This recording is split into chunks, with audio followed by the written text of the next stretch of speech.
মুখ্যমন্ত্রীকে এই মুহূর্তে একটা অ্যাওয়ার্ড দেওয়া উচিত, হপের অস্কার দেওয়া উচিত। প্রথম দিন থেকে মুখ্যমন্ত্রী এই বিষয়গুলোকে সাধারণ মানুষের কাছ থেকে ঢেকে রাখতে চেয়েছে, ডিফেন্ড করতে চেয়েছে। আজকে যখন আমরা দেখেছিলাম ডিএ, আজকে পথে বসে থাকার কথা বলছেন উনি, যে পথে বসে থাকা ডিএর প্রার্থীরা তাদেরকে মুখ্যমন্ত্রীর ভাষা কি ছিল, ঘেউ ঘেউ করবে না, এইটা হচ্ছে মুখ্যমন্ত্রীর ভাষা।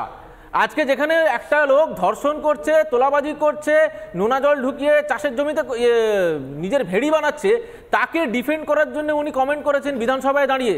আজকে সে এখন জেলে।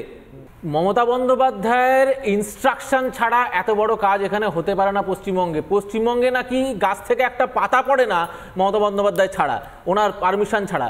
আমি আপনাকে বলছি, মুখ্যমন্ত্রীর কোনো সই ছাড়া, মুখ্যমন্ত্রীর অ্যাপ্রুভাল ছাড়া এত বড় একটা প্রসিজার কোনোদিন সম্ভব?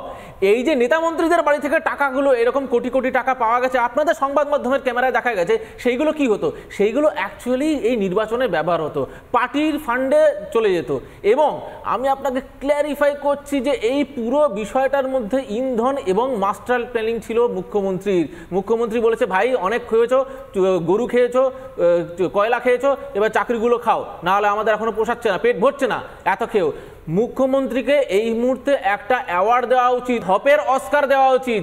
এত ঢপ মেরেছে। একটু আগে মুখ্যমন্ত্রীর যে ভার্সনটা আপনারা শোনালেন না, যে বলছে আমার কাছে 10 লক্ষ চাকরি আছে, এই মুহূর্তে আমি 10 লক্ষ দিতে পারি। আমি বলছি এই 10 লক্ষ চাকরির পিছনেও আছে টাকা, সেটা হচ্ছে 10 লক্ষ ইন্টু 10 লক্ষ টাকা। 10 লক্ষ চাকরির সঙ্গে আপনি গুণ করুন, 10 লক্ষ টাকা উনি পাবেন। ওই টাকাটার লোভেই উনি এই কথা বলছেন, আর কিছু না। আর বছরে 2 কোটি চাকরি, ওনার পুরো সিস্টেমটা তৈরি, যে কোথা থেকে কত টাকা আসবে, কোন টাকা কোথা থেকে কিভাবে ফান্ডিং হবে।